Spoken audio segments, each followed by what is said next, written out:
Last night, we witnessed the greatest final table in poker history. Jake Cody, Jason Mercier, Daniel Negreanu, Johnny Lawden. Shuffle up and deal. Biggest support group. Jason Mercier exits in 7th. Cody in 5th. We will not have a 2-time EPT champ. Nice hand. Good luck, guys. Good luck, man. Cheers. Where's my money? All right. Congratulations to Johnny Lawden. So we go heads up. And as Steve O'Dwyer lifted the trophy, the curtain set on the PokerStars and Monte Carlo Casino EPT Grand Final. So, the main event is over, but the festival continues. And for some, the main attraction is the 100K Super High Roller. 30 of the game's biggest sickos have all shown up here with a suitcase full of cash, and something tells me they don't really care about the extra baggage fees. Especially 3 of the guys on our featured table, Ike Haxton, Sam Trickett, and Paul Newey. A couple of nights ago, these guys were playing in one of the biggest cash games in history, with a minimum buy-in of €500,000. Hope you got a box of tissues handy, because these are the nosebleeds. They're all here. The elite, the biggest names in poker, former champions, high-stakes grinders, and the most feared in the world, looking for their last chance to score big in Season 9. And headlining the event are 2 best friends whose all-time money earnings are just shy of $44 million. Strap in as day 1 of the Super High Roller event hits warp speed. We're actually 2 hours into the tournament. They've already played 2 levels. Confirmation that it costs €100,000 to play, for which you receive 250,000 chips. Should you lose all those chips, you can re-enter this tournament as many times as you like. Does it really have to be unlimited re-entries? Don't you think they could have just made it 10? Who could possibly be in for more than 10? Oh yeah, him. Ivey in action against last year's champ Justin Bonomo. 15,000 apiece on the flop. King of clubs on the turn. Bonomo checks. With all those straight and flush draws, this board is wetter than a public bathroom. Ivey bets. Moment. And Bonomo shoves. That's a potentially €100,000 shove. And Ivey calls with a set of 7s. Bonomo with a huge draw. And he gets there on the river. Great start for last year's Super High Roller champ. Not such a great start for Ivey. He's already eliminated. Rebuy. Wow. Rebuy. Ivey's got to go talk to his backers, No and Buddy. You know, I don't want to say Monaco's expensive, but there's this poker tournament that costs €100,000 to enter. So let's meet the players on the main stage at our featured table. We've got the guys who finished 1 and 2 in the biggest buy-in poker tournament ever held, Antonio Esfandiari and Sam Trickett, joined by the likes of Ike Haxton and the Elkster. Haxton already short, playing around 36,000. Blinds 800, 1600 with a 200 ante. Action folded around to ElkY. He passes. Haxton has ace-5 suited on the button. Taking a look at Ike Haxton versus his avatar, you can see why no one could ever guess how Clark Kent was Superman. It's like he's 2 different people. A raise to 3,200. 10-3 suited for Sam Trickett. Is Sam Trickett gonna get weird with 10 tray, otherwise known as the Kitchens? He folds. 10-6 for Antonio Esfandiari. 92. And that is a 3-bet. I like this better than just calling with 10-6. He's putting pressure on the short stack. Ike is legit one of the best players in the game, though, and he could very well know that Antonio is probably re-raising his entire range. All in. Haxton shoves. That little S curl on Ike's head stands for super stack size for shoving in this spot. You ever misread your hand, Trickett? No. No, I've done it a few times before. I think I misread my hand. Here's 92. You can afford it. Antonio's built up a big stack in the first 2 levels. Nice answer. Thank you. Haxton's now up to nearly 47K. You misread your hand? I did. Yeah, and I read Playboy for the articles. Thought I had ace-10. If you thought you had ace-10, why didn't you recheck it before you folded? Why didn't you recheck it before you folded? All right, maybe he misread it. There is a ridiculous starting lineup in this tournament. We've got the guy who finished 7th in the main event last night, Jason Mercier. Hopped in the 100K like it's a pickup game of basketball. Also can't wait to see what players is insulting by saying his table's not that bad. And one table over are 3 former Super High Roller champs, Victor Blom, Scott Seaver, and Justin Bonomo, who's on the verge of busting another player. Jonathan Duhamel has shoved with 10s and run into Bonomo's queens. Boy, these guys sure don't have any problem dusting off 250K stacks, do they? Jonathan Duhamel needs to hit on the river. He needs a queen for a straight. He doesn't hit, and he's sent to the rail. Jonathan's usually good for going off for more bullets than Dirty Harry, so I'd be surprised if we didn't see him back. Literal has a 0% up there with himself, yeah. Players can re-enter up until the start of day 2, so there's a good chance Jonathan goes back to his room, orders some room service, realizes it's cheaper to buy back into the tournament, and heads back down.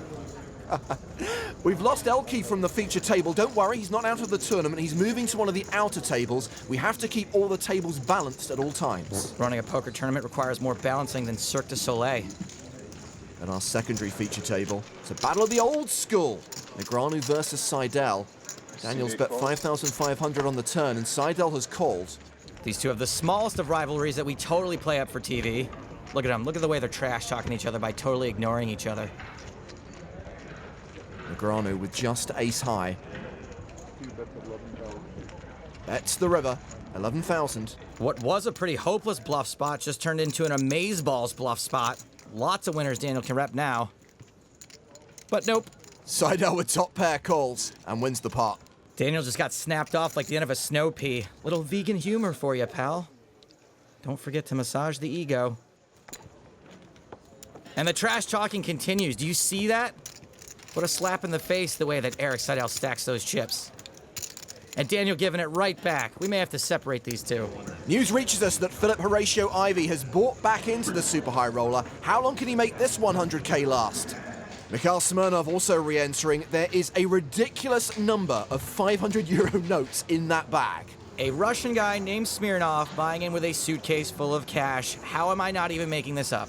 So here's where we're at. 5 players have busted so far, and 2 of them have bought back in. Back at the feature table, Antonio Esfandiari's lunch order has arrived. Is this all yours too? Get some more stuff. Not a calorie-based diet. Let me have a picture of you with your salad. Proving the point. It's not very hard to predict my next tweet, is it? All I know, Antonio's gonna have to finish 3rd or better to pay for all that. Well, let's see the tweet, dude. You know, that joke would be funny if it weren't for the fact that Sam still won $10 million. Boo to the who. The tuna one's not so bad. What's in it? Tuna? It's like a tuna salad with vegetables, with olive oil, not mayo, and bread. So it's only bread that's really bad. Yeah. There's only 2 things that Superman Ike Haxton hates. Lex Luthor and carbs. Action folded to Esfandiari. With pocket 6s, he raises to 3,500. Antonio misreading his hand again. This time he thinks he has 2 draw 4 wilds. Marc-Andre Ladouceur calls with queen 10 suited. Timothy Adams on the button has ace queen. With a bet and a call, Tim may elect to try to take control of this pot. He also may give less credit to Antonio, given that he's got such a huge stack. I thought you were going to say such a huge salad. It's a 3-bet to 11,000. Antonio definitely doesn't have to fold this. He's not folding. Oh, he's re-raising. He is getting a little out of line here with this big stack. 4-bet to 30,100 gets rid of Ladouceur. And it doesn't look like Adams is buying it. Adams calls in position. Oh yeah, Antonio looks happy about it. Once he gets called here, I think most times he's going to fire 1 bet and give up. It's an ace-high flop, great for Adams. Here comes the 1 bet. A C-bet at 38,000. This is a great spot for a just call. Maybe Antonio fires again. 9. Adams shoves. Well, this is a weird shove. Antonio's probably going to get away from most losing hands after this. He does fold. Yeah, even hands like kings and queens are going to fold. Certainly the one he had. Look at him go. Strap on the feedback, buddy. Whoa. I might have been right about you. Huh? I might have been right about you. You never have anything, do you? So hard to make a hand. But it's even harder to make a delicious salad, am I right? Sorry, I just dropped my microphone. Another dent in Antonio's stack, but at least he's got the mile on the rail and Sam at his side. Find out how you can join us on the European Poker Tour by visiting PokerStars.com.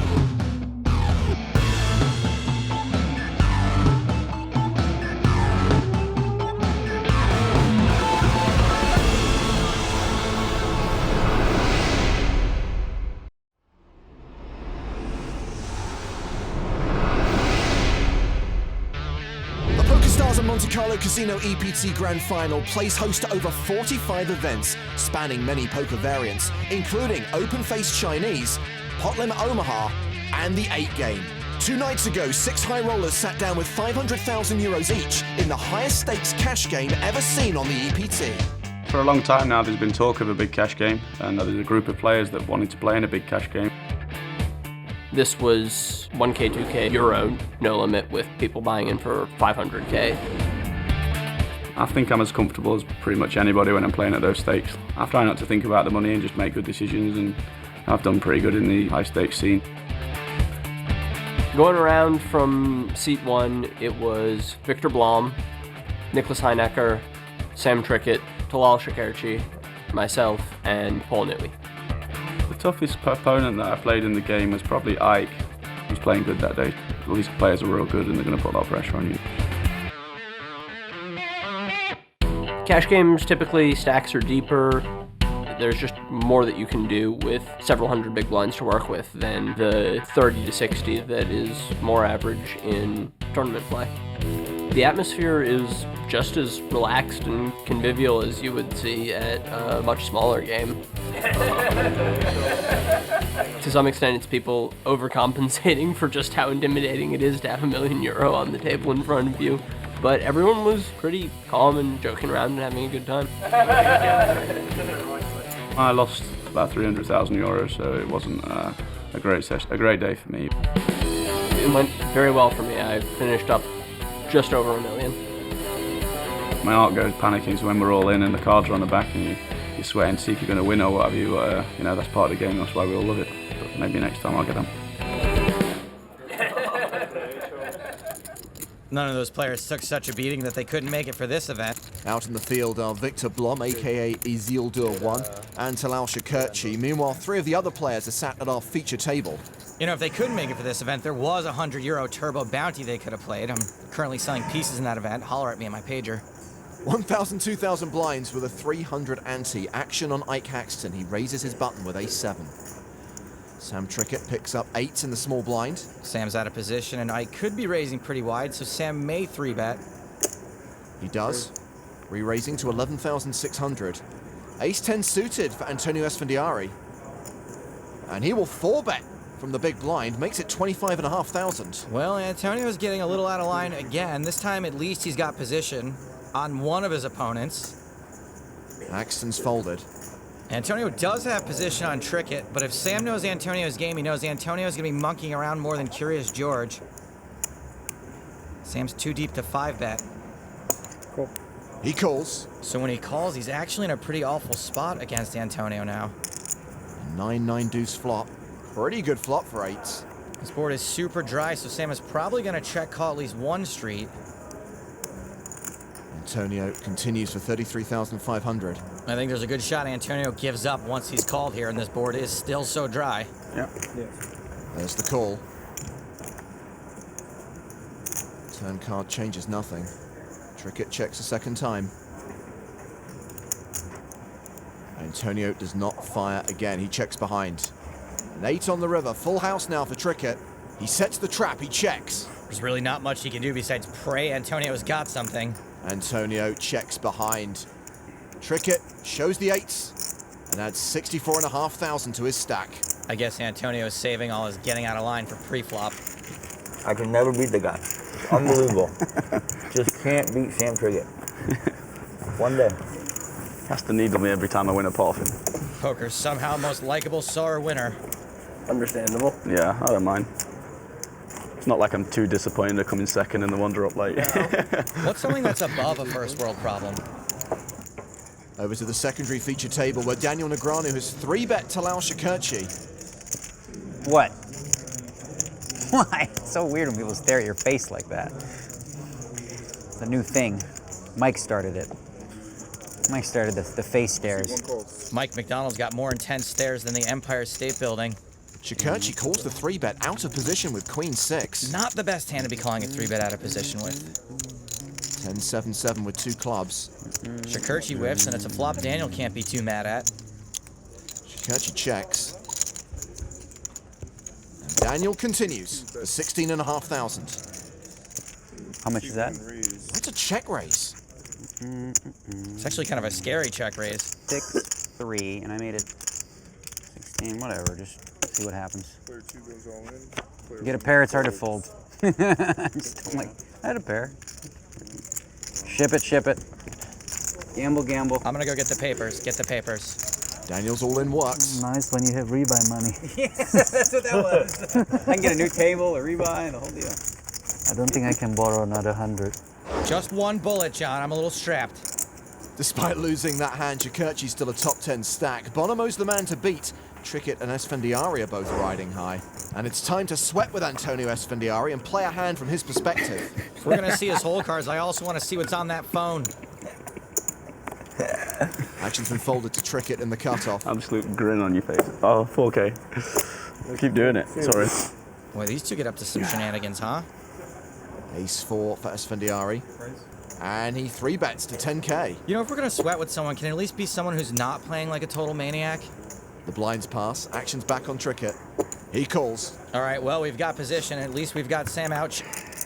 Dang it! King, King, Jack with 2 diamonds. Trickett checks. I suppose we have to continue here. I want a new sweat with guy. Can we get new cards at least? Esfandiari continues for 12,200. And Sam's not folding. Dang it again! When Sam calls, he can have any pair, any straight draw, and any flush draw. Oh, and a whole bunch of floats with ace high and total air. Jack on the turn, a double paired board. Trickett checks a second time. Antonio checks behind. Well, that dries the board out a little bit. There's a shot our ace high is good. 7 of diamonds on the river. And Trickett now leads for 18,500. Small bet, a flush would bet for value, so would a king or a jack. We're chopping with most aces. Tricky Trickett. How often is Sam gonna have a small pair that he got counterfeited? What do you got, Trickett? It's for you to work out. That's the hard part. I can never figure out what you have. Just Sam Trickett. I'm fine with us folding here. It's not a huge pot. There'll be better spots. You got heart, that's for sure. You do smell good. Although it's worn down a little bit. It's not as potent as it was earlier. Overshare. Can I ask Ike what he would do? No. He's too good, right? He's too good. I'd like to ask Ike, please. Oh, I thought we were calling. How is it that Antonio gets away with that? Nice hands here. That is a call. Ace high. Showdown, please. Yeah. They're both playing the board with an ace kicker. They'll chop it up. And you know what they say? Everyone loves a chop pot and a salad. Chop pot, chop salad. Neither one that fun. Man, he's going to town on that thing. On the outer tables, things not looking good for one of our former super high roller champs. Dan Smith all in with jacks. For us, Jacker with kings. And he flops top set. See ya, Dan. Jack. He was drawing dead on the turn. First bullet's unlucky. I'd stop that massage till I saw some cash. King Dan needs some sheets. When they give me the money, I'll be back. Are unlucky. Hashtag Team Ivey. Raz Jaka playing his first ever super high roller and running pretty well. Everyone knows that. And he just doesn't want us to find out. Apparently Igor Kurganov is the daddy Warbucks. Gotta wonder if this is a loan or a staking arrangement. Staking is any sort of arrangement whereby the player at the table isn't exclusively risking his or her own money. If somebody has the skills to beat an extremely high stakes game and doesn't necessarily have the money to play in it, they find investors. Kind of necessary, especially when you're playing these super high buy-ins, as a way to manage the risk a little bit. Most of the 100,000 entries come from investors. I mean, it's a pretty huge buy-in. Most poker players probably couldn't afford it. This tournament costs 100,000 euros just to sit down and get cards. So you can't really play these unless you're selling action. Definitely events larger than a 25K buy-in, frequently events larger than a 10K buy-in. I will sell action in myself, yeah. In terms of staking, I'm definitely someone who takes pieces of people in tournaments every now and then, and sometimes trades or sells a little bit to some friends. A lot of poker players and some non-poker players who know my reputation and think it's a profitable investment, pull money together, and I'm their horse doing their work. Personally, I've sold a few shares in spots where, playing the one drop and playing these bigger high rollers, but I tend to like to try and keep as big a share of myself as possible.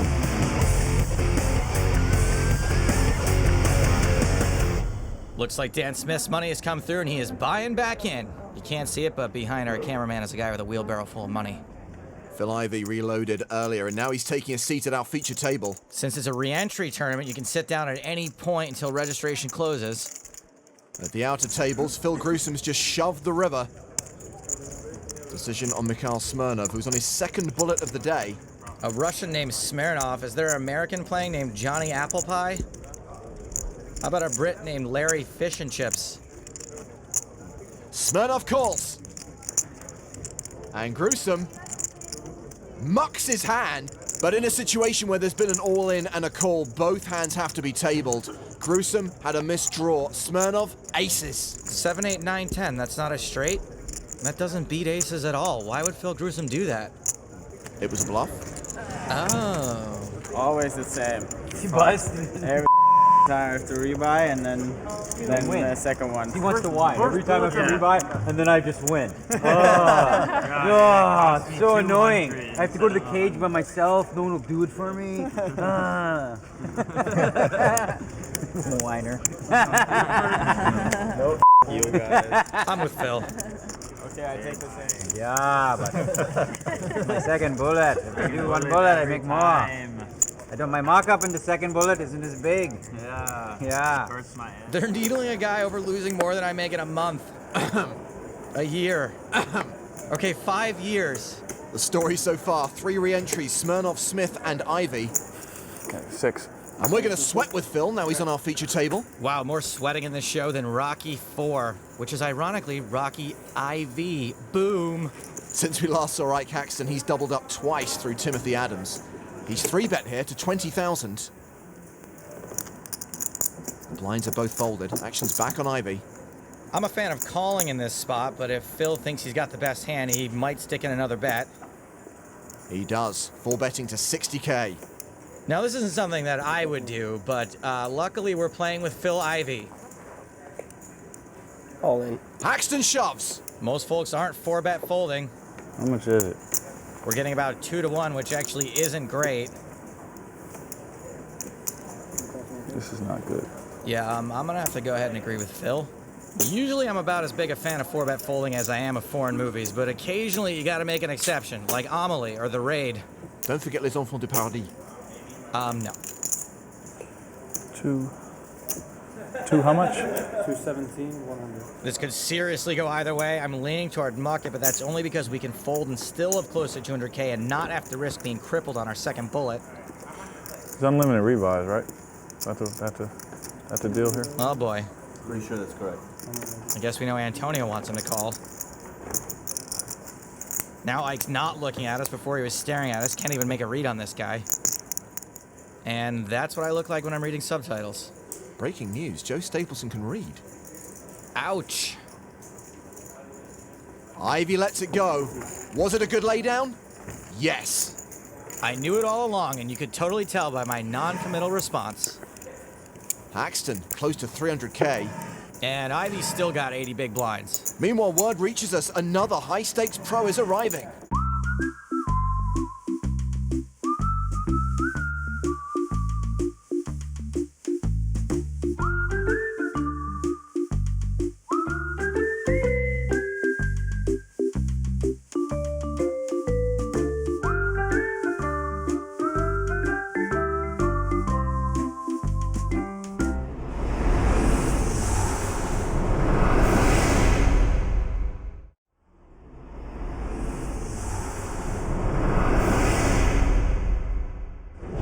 Here at the PokerStars and Monte Carlo Casino EPT Grand Final Super High Roller, Gus Hansen's getting the lowdown. Yeah, everybody rebought 5 times, or what's the story? No, just 11 people have busted, and 7 of them have been from this table. 11 people have busted already? Yeah. God, I can make it into top 30 if I buy in like half an hour? Yeah, don't buy in now if you want to guarantee that one. No, I'm not going to risk. Just don't take your seat.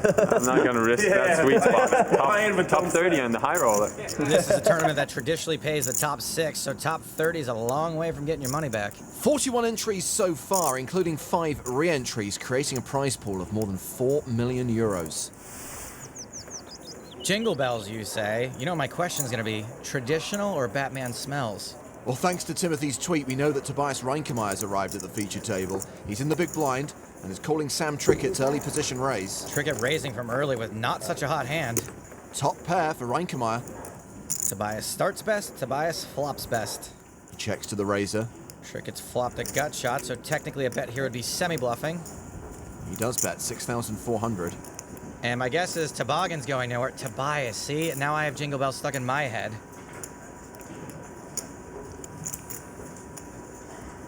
Tobias calls. The turn card, 7 of clubs. Not a great card for Tobias' hand, but Sam's probably not going to be able to bluff him off it either. 12-8. 12,008. Trickett bets 12,800. Seems like a pretty standard spot to call again and re-eval Riv. That means reevaluate Riv. What? Reinkemeyer folds. Baffling. Trickett just does it. Huh, Jenna? I know you're thinking it, but you can't say it. Like, wow, the guy he knows when to bet. He knows when to tweet. The guy just knows, right, Ike? Wow. Antonio and Sam need to get a room.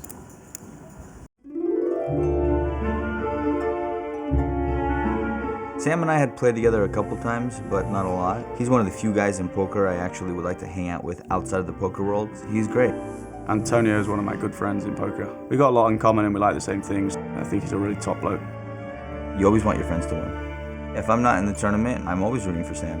He's a very, very good poker player.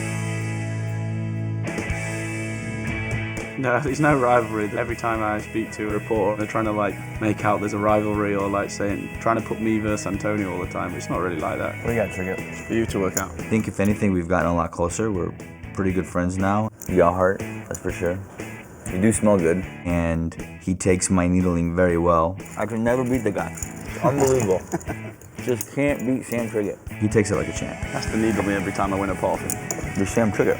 Tricky Trickett. We do clash a lot because we both play a lot of pots, so we do play a lot of poker, and we're still clashing horns. Friends off the table, but enemies on the table.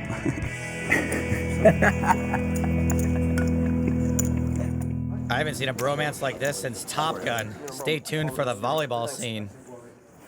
You see some wizard? Yeah, it's pretty wizardy. Some wizard. One of the high-stakes cash game players, Nikos Heineke. Another fish. I know. Oh, you mean this guy who put all his money with ace-8? Nah, he's not a wizard. How you guys doing? Yep. Not quite How's good. it going, buddy? Hi.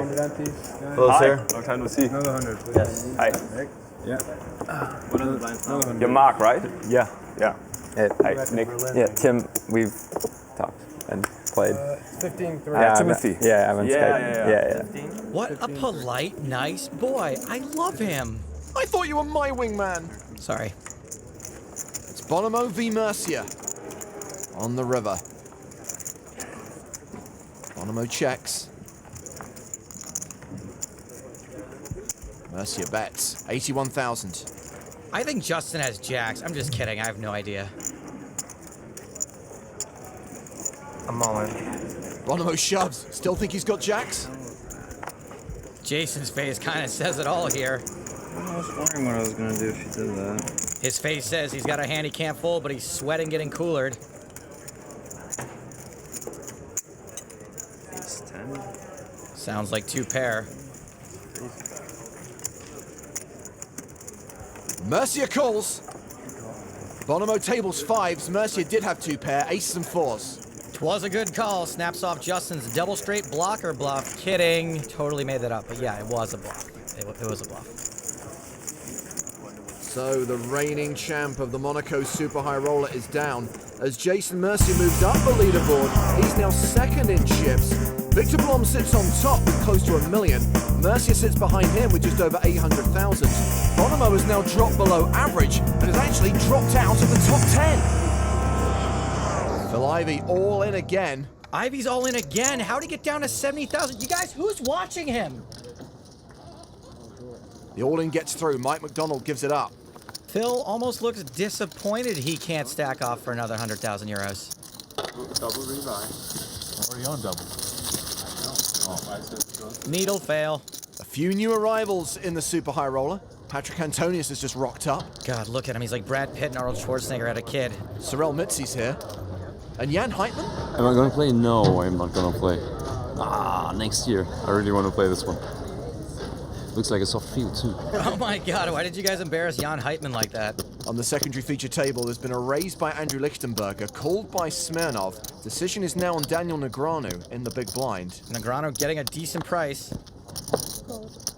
He calls, we're going three-way to the flop. With a flourish, and this is how pots get big. Wow, flop better, Daniel. I'd say that's a whistle tell, but he's always terrible at it. The nuts makes up a large part of this vegan poker player's diet. Smirnov decides to don't lead with bottom pair. Not a huge fan of this, but I think this is a very common play with this type of hand. Negreanu with the nuts straight. Raises to 60,000.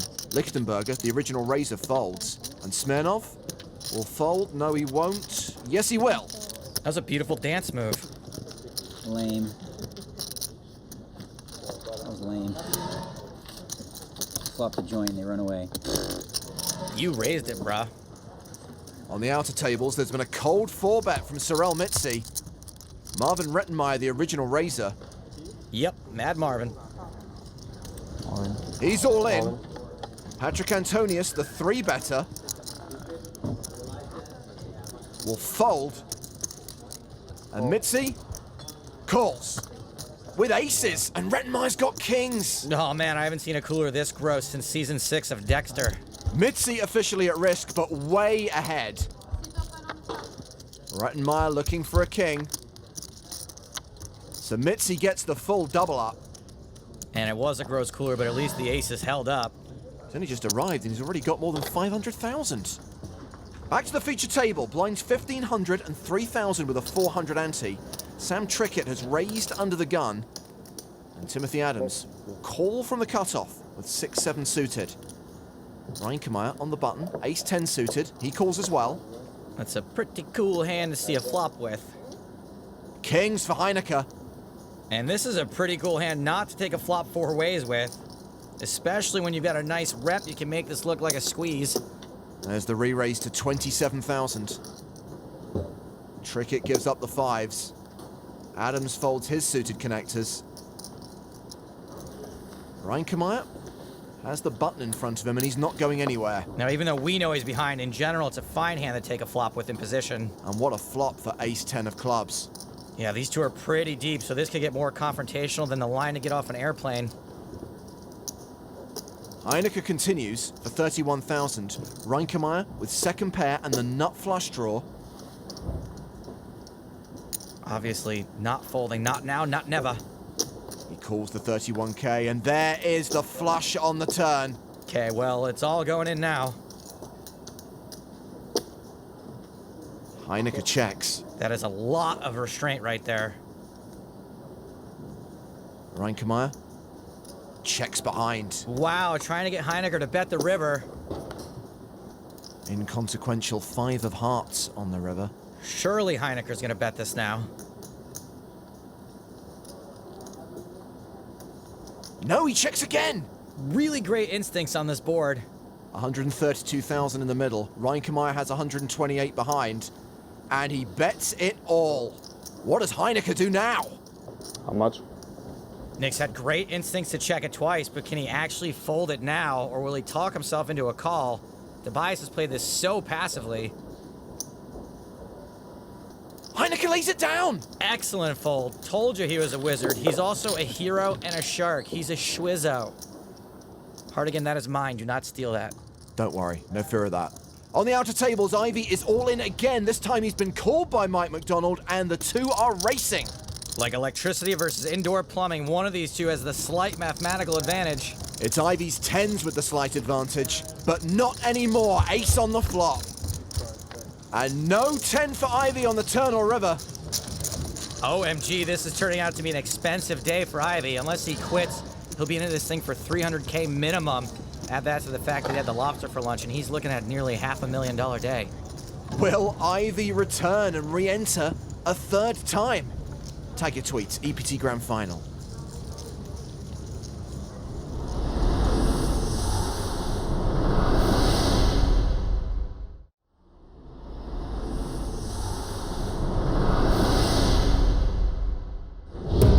Welcome back to the PokerStars and Monte Carlo Casino EPT Grand Final Super High Roller, where the re-entries are almost as popular as the massages.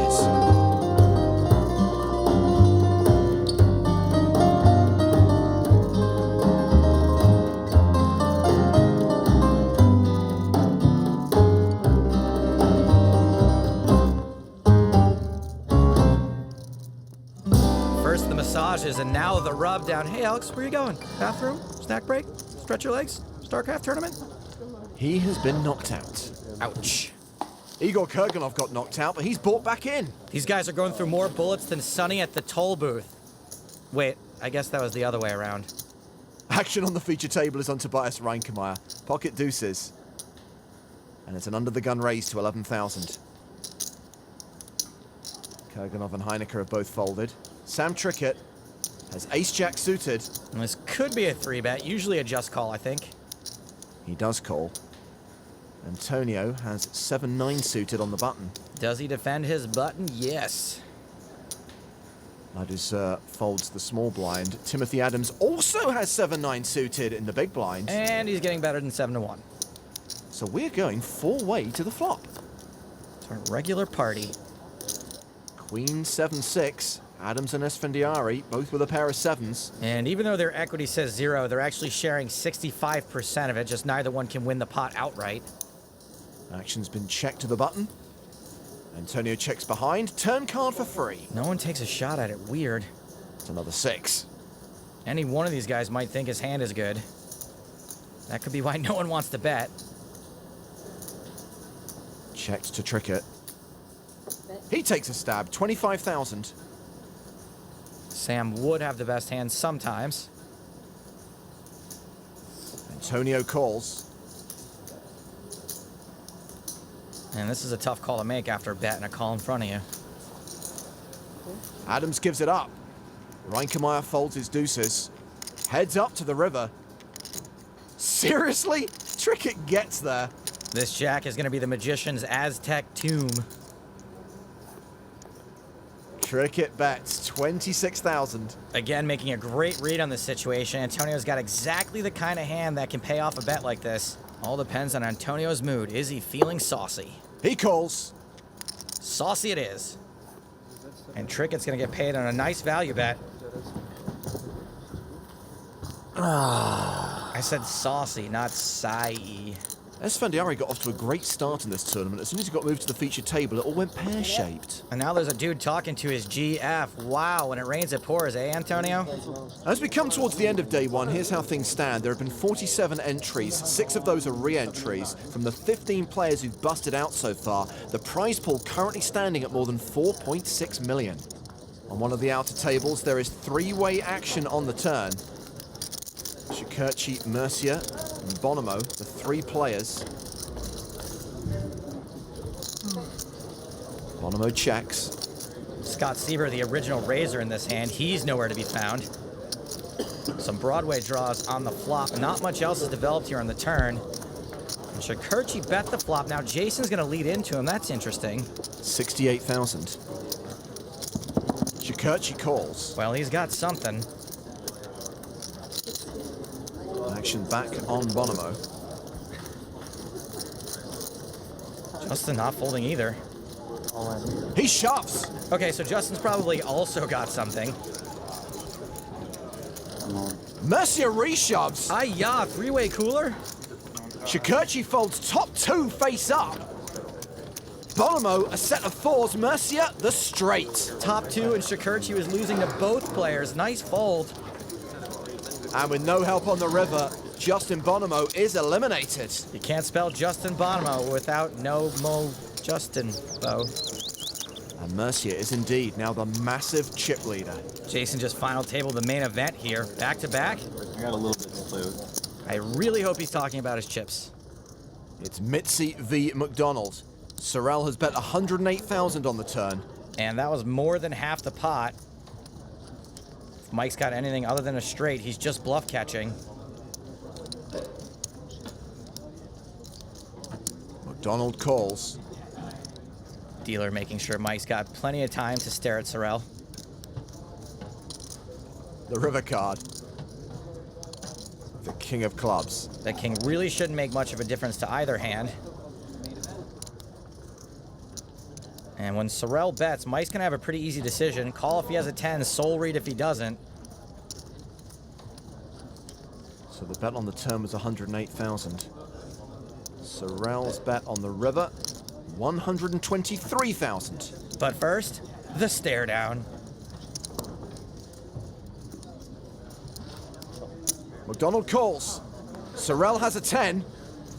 Mike doesn't. I said he had an easy decision. I didn't say it was the right one necessarily. Earlier, Sorrell was here sniffing around for backers for this event, and Antonio rope-a-doped him by offering him 5% and then retracting it. You know, Sorrell, success is the best revenge. Just saying. Revenge is a dish best served cold. Like a salad. Just saying. Sorrell building a big stack on day one, as is Jason Mercier. He's the tournament chip leader right now, and he has just 4-bet Daniel Negreanu pre-flop. But Negreanu is responding with a 5-bet. If there's one guy to fold to his 5-bet, it's Alan Kessler. But if there were a second guy, one that can play at these stakes, it's Daniel Negreanu. Mercier folds ace-king face up, and Negreanu flashes the ace of hearts. Could have been aces. Probably not, though. Wow, honestly, I had Jason playing as like an A or A+ all day. And he just flunked out right there. Burn. I think he had it. Either that or... I should hope you think he had it because you folded. Otherwise, you misclicked. No, I mean, even though he showed an ace, I still think he had it. I don't mess around in 5-bet top race. Not too often. I heard that. Last time we saw Mike McDonald, he had chips. Not anymore. Why does he move his arms when he walks? What is that? Well, there they go a little, I guess. Over to our secondary feature table, where Bonomo is back. He's re-entered the tournament. Not involved in this hand. We just seen Faraz Jaka move all in with top pair. Smirnov has called with the nut flush draw. Jaka out in front, but he's got a huge sweat. And there is an ace for Smirnov. Jaka now drawing to a king or a queen, a non-club king or queen. Just 4 outs. And he hits one of them! And the crowd goes wild. Look, I'm all for no excessive celebrations, but I think it's totally cool if, you want to be a human being. Oh, there's something. See, that's a man who's stoic, but alive on the inside. Ah, there is a smile in Faraz's programming. Heading back to the feature table as day one draws to a close. Remember, players can re-enter or new players can join the party up to the start of play tomorrow. Ace-king on the button for Antonio. Seems obvious enough. He raises to 11,500. King-queen for Marc-Andre Ladouceur. And he moves all in. We are about to have a conflict. Can I have its sister, please? Thank you. Antonio gets his own all-in triangle. I call bull. He's not all in. Seriously, that triangle is not a toy. Thank you, triangle, please. Like a guy who marries out of his league, Ladouceur is dominated. Which one's the luckiest? I hope this one. The Canadian's looking for a queen. That's not the flop he wanted. Ladouceur is drawing nearly Ladu dead. Antonio is the ridiculously massive favorite now. And that'll do it. He's drunk dead. Nope, king doesn't help him on the river. Don't quit your day job. All right, buddy. Good luck. That's my way. And that river card was a more unnecessary piece of paper than my college degree. play me. I was playing with the Marks. Thanks for your action, Hawk. Mean. Well, at least Antonio finishes the day on a high. And at least Marc-Andre Ladouceur still gets to be a ridiculously good-looking man in white pants who can somehow pull off flip-flops indoors. And that's a win in my book. Well, here's how day one of the 100K Super High Roller went down. 48 entries, 17 bust-outs, 7 players have re-entered so far, and the prize pool currently stands at 4.7 million. Bagging your chips is like the SATs. You get 15,000 extra just for getting your name right. That's Patrick with a K. Bonamo, more like rebuy-namo. I guess that would be rebuy no more. Whatever, he rebought a lot. Yeah. By a lot, you mean he re-entered once. Whatever, James. Jason Mercier, chips do dig him. And what does he do to chips? He bags them. He bags them all the live-long day. Oh, does this mean we have to turn off the Sam and Antonio show? If I wanted to watch two millionaires needle each other, I'd watch a presidential debate. Did Antonio ever finish that salad? I think he finished about 4 of them, and now they can all go to dinner. Well, of the players we had at our feature table today, it's Sam Trickett who had the best day. He's 8th in chips overall. But going into day 2 as chip leader with nearly 1.2 million is Jason Mercier. Definitely helps my game that I found with table domain here. I feel like I'm playing really well. My reads are spot on. You know, I'm making good laydowns, just getting away from spots, and also running really well. So it's a really dangerous combination. Next time, Jason Mercier hopes to maintain his Monaco hot streak. Couldn't let the Kings go, huh? Sorel Mitzi looks for his first big EPT score. How do you do it, Miz, huh? And as registration closes, the big question on everyone's mind, will Phil Ivey fire bullet number 3?